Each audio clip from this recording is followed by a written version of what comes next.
从去年开始，我们这个整理柳营火车站前的这个公共运输的转乘空间哈，那这是我们完成的第9个台铁火车站前的这个空间的改造。坐火车的这个市民朋友下车之后，如果要转乘公车，需要走路到500公尺外的这个大路上去做搭乘。那我们经过我们的梳理呢，把火车站前的空间做出一个公车的回转的广场，以及设了2期的大客车停靠区，那方便这个乘客从火车站出来之后，只要走几步路就可以来转乘公车。焕然一新，以前太落后了，现在规划这样很好啊。哎呀，下雨天就可以直接从这边走到火车站，就可以不用淋雨，然后也不用晒太阳，觉得蛮方便的。今年7月即将上路我们市境内的这个通勤月票，公共运输通勤月票，包含台铁只要399的通勤月票呢，我想透过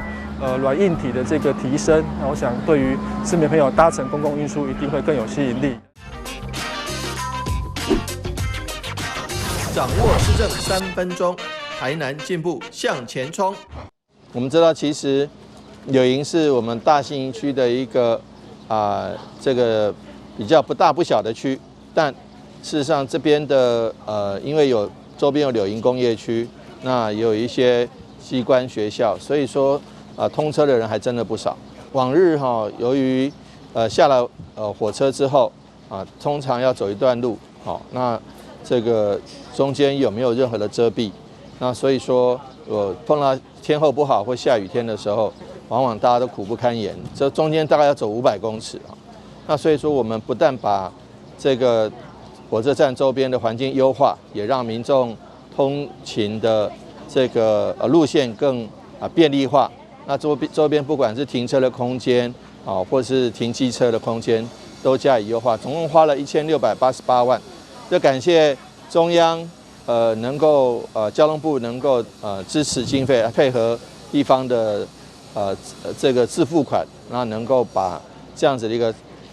这个环境更优化起来，民众也都反应非常好。那我们希望说，借着这样子的，接下来我们台南市也发行这个境内399的通勤月票，能够花没有很多的钱，但是这个得到了这个交通服务品质都是非常好的。所以说，我们希望说这个方式能够让通勤族更加方便，也让进出往来的使用铁路的民众也都更加方便。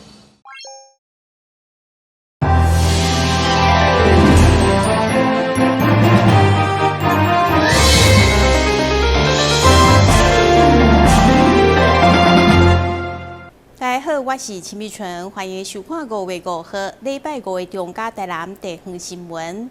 因应中央将5月5号定为全民反诈骗启动日，市长黄伟哲下晡公布举办打击诈骗成果发表会。根据统计，今年台南市第1季遭到诈骗的金额就超过2亿。现场警察局所推出的防诈骗少女团的表演，嘛成为台南市反诈骗宣传新的焦点。台南市为了展现反诈骗的成果，市长黄伟哲亲自颁发第1线节优单位，其中金融机构以中国信托的主动金额上济，成为银行的模范。当然，各分局配合教场打击犯罪，拢是守护民众财产的功臣。会中市长嘛予以颁奖表扬，透过政府甲民间合作，第1季统计起来，主动诈骗的金额已经超过2亿，成效一直是6都第1。对于打击诈骗、反诈骗所做的一个努力，那我想说，台南市的这个成果是非常亮眼。1月份我们防诈的金额是3000多万，这2月份是7000多万，到了3月份是9000多万，所以我们第1季前3个月合计防诈的金额达到了2亿元，这个部分应该是在6都里面最前面。所以呢，首先我们要感谢，第一个感谢我们的警察同仁，以及第一线金融机构，包括农会、包括渔会、包括银行、包括邮局、包括这个超商，这些这个我们的市民朋友们非常的努力。为了持续打击各种诈骗的手法来转防为守护，台南市透过鲁文角色的防诈少女团来担任选导大赛，用精彩趣味的台语表演，让大家知影像找头路、薪水管家无合理等状况，都会当卡125专线。看网络薪水悬，去个我一个月赚10万。你若相信，别好靠，无事嘛去了了，唔通食饱你卖腰，125卡好通。喂，你有着物件要到期啊？紧来领哦。网络买物件，看好清楚，加户籍，卡袂互人怪，骗，125卡好通。行政院将5月5号定做全民反诈骗启动日，但市由警察局规划，嘛跨局处同步来宣导，要互反诈骗加入民众日常，共同宣示打击诈骗犯罪决心。台南新闻管制林英光采访报道。因为发电太阳光电，台南沿海地区原本的气温变成大陆的光电棒，而且光电棒的反射被当地形容亲像是2粒日头。议员王家珍伫议会定期会指出，光电的发电造成台南的气温升悬至少3度，甚至影响降雨。不过，这款讲法嘛引起议员蔡小伟不满。批评根本就无科学的证明，是混淆视听。台南因为日照充足，有发电太阳光电的条件，不过因为暗场占地足宽，利益庞大，高大争议不断。对此，议员王家珍5号伫经发局的工作报告，用伊所听到的研究指出，这期台南就是布满光电，温度升悬3度，才影响台南的气候，甚至拢无落雨。不过，该讲法嘛引起议员蔡小伟不满，认为是混淆视听。我这边一个最新的也是知名评论人士的社论，他提到已经有研究展示，因为光电的布满各地方，造成了温度的提升3到几度。那还有，您看到没有？最新的一个新闻，今天一个新闻，昨天您知道有多热吗？昨天您知道有多热吗？38度。38度。太阳光电到底跟天气变化、跟所谓台南不下雨有没有关系？我想我们身为民意代表，有必要让民众以正视听的一个知识告诉大家。局长说明一下吧。即马目前按照咱台南这个比率的那个百分比拄啊咱县有2192平方公里嘛咱即马写到28平方公里尔，所以讲无到1%啦。所以讲，即个要影响到规个迄个落雨的状况是，迄个情形是较无的啦。好，所以我希望我们也不要混淆视听啦面对议员的质疑甲争论，要求用科学研究来查证。对此，经发局长林永川对伊经济部有澄清，并无这款的研究，嘛用伊的专业表明太阳光电发电并未影响到气候。之前我的背景就是做有关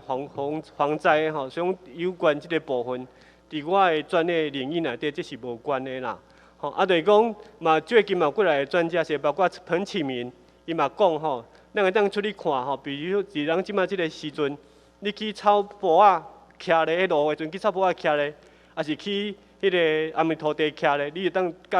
感觉讲两个差异啦。其实是无差的啦，咱一般是看袂出来。伊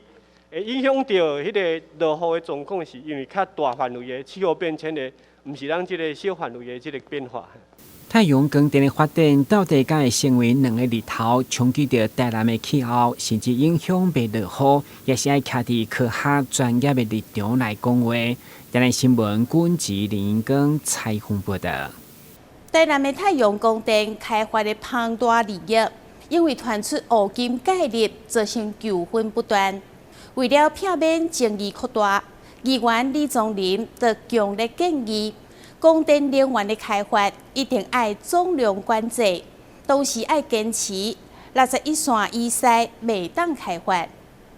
台南因为传出光电的庞大利益，引发乌金介入的争议不断，加上光电过度集中开发，嘛引发环保团体忧心。对此，议员李宗麟伫经发局的报告里指出，为了避免争议扩大，建议光电能源的开发一定要总量管制，并且强烈要求市府一定要收掉61线以西不得开发的底线。这个绿能跟绿电的趋势，因的使用，这是咱台湾没有办法回避的这个任务。但是你的职责就是，你莫想顶一任的这个经发局长出这么侪问题。你未来你应该爱甲台南市的市民讲，咱的光电的开发总量是不是要进行总量的管制？它的开发许可会达到什么样的范围跟边界？这个之后你有没有办法给我们一个答复啊？甲议则报告吼，因为目前能源政策是经济部甲农委会咧讨论啦，是经济部主导，即么就讲伊针对全国它有定义啦，但是它没有分到各地区啦，所以伊最近佫有一届会议针对遮个绿电要哪来用。安尼我先甲你要求第一点，咱的台61线以西才收会掉的。台61线以西这个部分，市电已经有宣布，这无问题啊。好，无问题啦，好。台南各界除了关心太阳光电的政策，另外一直无落雨。议员蔡小伟麻烦了现况的水库库存，加对高科技等产业用水的冲击，希望了解再生水的开发，加强水管可能漏水的巡查。这样相关的一个再生水跟我们原本应该的这个水量的库存，到底接下来在工业区或非工业用的这个水量的部分，我们如何去辅导跟提醒、提倡要节水的部分？伊这报告吼，目前按照伊的蓄水量的话，伊会当个，因为咱目前咱台南的每日用水量，所有总用水量才会100万吨啦。目前的蓄水量差不多还有1亿，所以说整个量体来讲，按照这样去换算，至少还可以3个月。就水量的水源的供应的部分，不过那么每当轻忽。那么一直推动有一些工业节水跟我们百姓节水的作业，所以这一部分我们同步处理。然后在再生水这一块，我们从去年的8000吨到今年已经到4月底的时候，已经可以达到28000吨的再生水的使用。台南因应水情的欠缺，将再生水提供给产业，减少使用自来水，来当调配给民生用水。当然，市府嘛希望大家最省心啊用，共同珍惜水资源。台南新闻管制林英光采访报道。树顶行济宫庆祝保生大帝圣诞，5月份开始举办相关的祝寿活动。这段期间，各有宫甲婚礼庙纷纷前往参香甲进香，无济信徒揸得奖品前往祝寿。农历3月15是保生大帝圣诞，树顶行济宫特别举办一系列祝寿活动。东港上午由大仙社师傅启建消灾祈福法会，并予信众登记书文祈福。暗时即是邀请各有宫交背景前来插足。主事一到，由董事会带领落下信众一同为保生大帝祝寿。3月15号是今仔日啦吼，是咱迄个保生大帝吼圣诞千秋，咱庙内有足侪活动啦吼，包括咱今仔日有请迄个非常高讲的迄个道长来甲咱做一个清照吼，祈求咱国泰民安，祈求咱所有的信众吼会当一切顺利平安，另外吼咱这个工作的这个圣诞千秋啦吼，伫这一个月咱这个庙前啦吼有连续一个月的迄个做布袋戏、歌戏，包括迄个做大戏吼，这个秀琴歌剧团非常有名的秀琴歌剧团啦吼，拢伫遮咧演出啦吼，互咱遮的观众来欣赏，祝福咱这个保生大帝这个圣诞千秋啦吼。伫保生大帝祝寿期间，庙方特别邀请秀琴歌剧团前来公演，因过去演出受到信众欢迎，社新桥林馆的消息一公告就马上就爆满，所以这场演出会为月初一直演到月底，零星共欢。台南新闻张硕维采访报道。各日台南嘉义高中2023学生实习创作舞展。将伫5月6号登场，以着时代流动、世纪的更迭作为创展的主轴，将要演出12支风格多元的舞蹈，展现家族舞蹈班舞蹈的创意甲实力。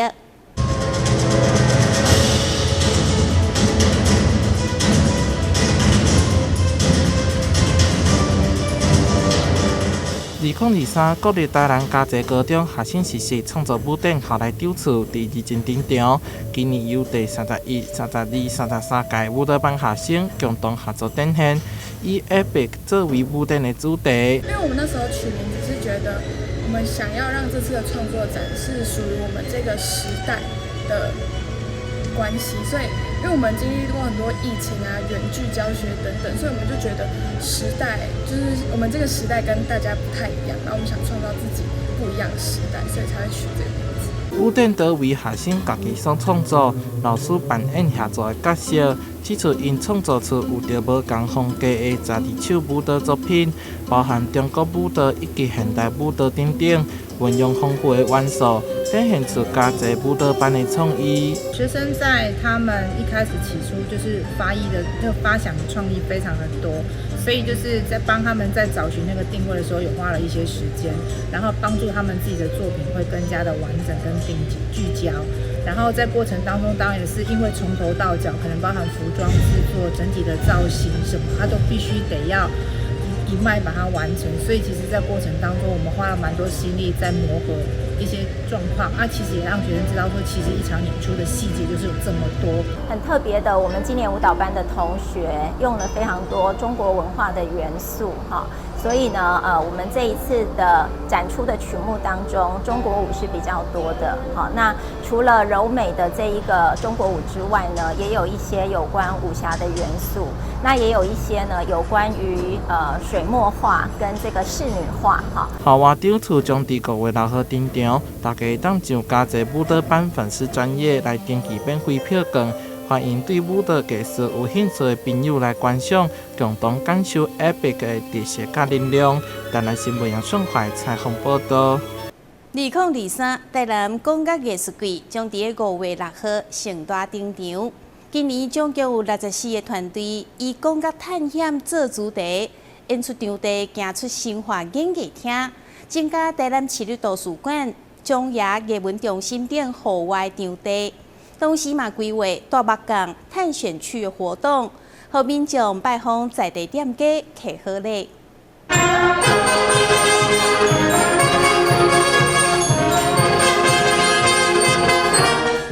新华国中甲新华国小管乐队热烈的演出，为一年一度的台南管乐艺术季来开场。今年邀请到来自9个不同县市的64个团队，再来58场演出，参演人数将近1600人，将展现出多样的演奏风格。这次更行出新华演艺厅。我们把原来的一个活动场域从新华演艺厅，我们扩大到其他各区，包括我们的总督，包括总爷，包括东区的南纺广场，还有我们新化原来的主场馆之外，我们还有日式宿舍这个一个场地。好，我们让所有在管乐的一个氛围能够洋溢在我们诠释里面啊。活动伫今年正日第8天，市长王伟棣也特别出席宣传记者会，伊表示台南管乐季经过大家努力，已经相当有知名度，希望会当借着活动先刷带动当地的观光。这些年来，大家的努力累积了相当多的知名度，以及我们表演的水准也一直在提升。所以呢，能够吸引更多的好朋友，包括我们市民朋友们，不管是海边的，不管是市区的，不管是西南的，不管是西北的，以及所有来台南的这个好朋友，他都可以有机会来参与。文化局指出，管乐季除了有多元精彩的节目之外，也甲当地商家合作，共同推出大北港管乐探险区一等活动，让民众欣赏演出的同时，也会当走访在地店家摕好康。活动于5月6号开始，到8月13号，将近4个月的时间，将造予大家管乐的夏天。台南新闻杨顺怀采访报道。台北市为了探讨全球化之下台湾影视甲电视产业各面向的议题，亚洲影音产业协会举办台湾影表会议，中嘉宽频副董事长赖贤武嘛受邀请，以经营者的观点来谈论近年来有线电视甲宽频市场的改变，以及在 OTT 串流影音风潮之下，宽频业者如何应用。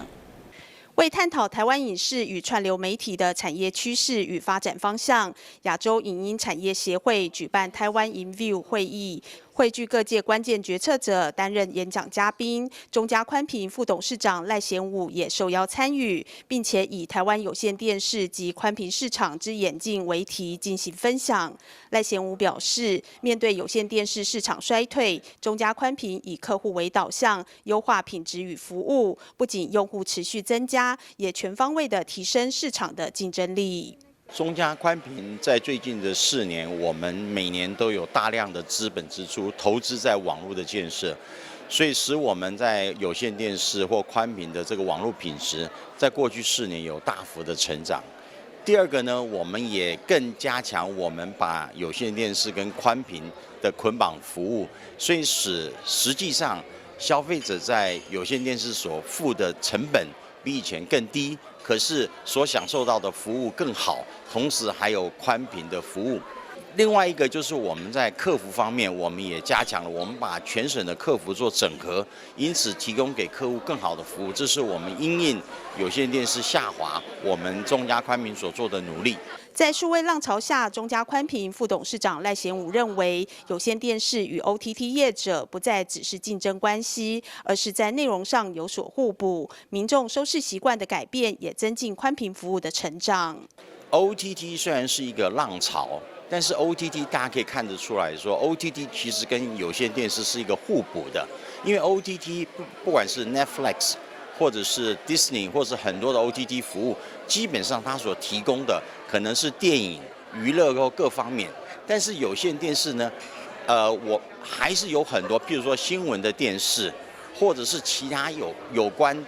运动的节目，这些都是目前在online 上面 OTT 的服务上面所欠缺的，所以我个人觉得是两者是在内容上面是有一些互补，不完全是一个竞争。另外一个就是，当你使用 OTT 服务的时候，你必须要有宽频上网的服务才能享用 OTT， 所以我们中嘉宽频也提供了宽频服务，所以 OTT 可以促进宽频服务的增长。另外呢，为了使我们传统的有线电视服务也能享受到 OTT 服务，我们也推上了 ATV 的机上盒，使我们的消费者在我们的机上盒上面，如果说要享受 OTT 服务的时候，可以用一个很简单的操作方式，就可以享受现在很多人所希望有的 OTT 服务。与会嘉宾立 TV 董事长钱大卫也认为，尽管有线电视面临用户数衰退与数位化冲击，但有线电视与宽频产业未来仍非常具有发展潜力。台湾的看这个 cable 的人呢，最少还是在50% 以上，这是一个非常重要的族群，而50% 以上呢都是付费的。消费者愿意付费的，而这个里面呢，这个基础呢非常大，你愿意付费，你就会愿意再付其他的。那在经济学里面，通常在讲有一个叫做生长曲线，第二生长曲线。那现在 cable 是有点在下降的地方，但是要赶快找到第二生长曲线。第二生长曲线现在 cable 都在做的，第一个事情就是宽频。就是 cable modem， 那 cable modem 就是市占率越来越大，这是绝对对的。但是除了 cable modem 以外，在这么大的一个50%以上的这个族群里面，家户里面，怎么样推广？那当然，现在 cable 公司每一家都有开始跟 OTT 合作，所以它的双模机上盒可以看 OTT， 但是不是只有 OTT， 还有数位广告。数位广告其实是一个大的收入的来源。那客户在这里，通常我们在讲客户在这里，你就有商业模式。所以最重要的是 cable 公司呢，要找到其他的商业模式。那这些族群呢，都在自己的系统台里面。那我怎么让他来看到其他的服务、其他的 benefit， 而且不管是他愿意付钱或这个厂商愿意帮他们付钱，就是好的商业模式。针对盗版内容对于影视产业的冲击，中嘉宽频副董事长赖贤武认为，影视产业与宽频业者需携手合作，共同打击盗版，也期盼政府加强取缔。第一个就是我们有线电视的这个所有的系统台必须要同心协力取缔这些这个盗版的这个软体，但是呢，上游卫星工会啊、卫星频道工会或者是版权的业者也必须要加强这方面。另外，盗版的内容服务主要是透过宽频的方式提供的。那我们也呼吁中华电信是全台湾最大的宽频提供者，他们不应该只限于说我提供宽频服务，也应该注意到宽频服务上面有很多非法的内容在这边串流。那我们也希望中华电信加入我们一起打击这个盗版软体的盗版这个内容服务的一个现象。那另外一个就是，当然政府机关 NCC， 我们也希望司法部这些都能够协助我们加强对盗版版权的这种取缔。在与会来宾热烈讨论下，台湾 InView 会议圆满结束。期许在产业界人士相互意见交流下，台湾影视与电视产业发展能够迈向更好的未来。记者林希慧台北报道。感谢你收看5月5号的中嘉台南电视新闻，我是陈碧纯，咱再会。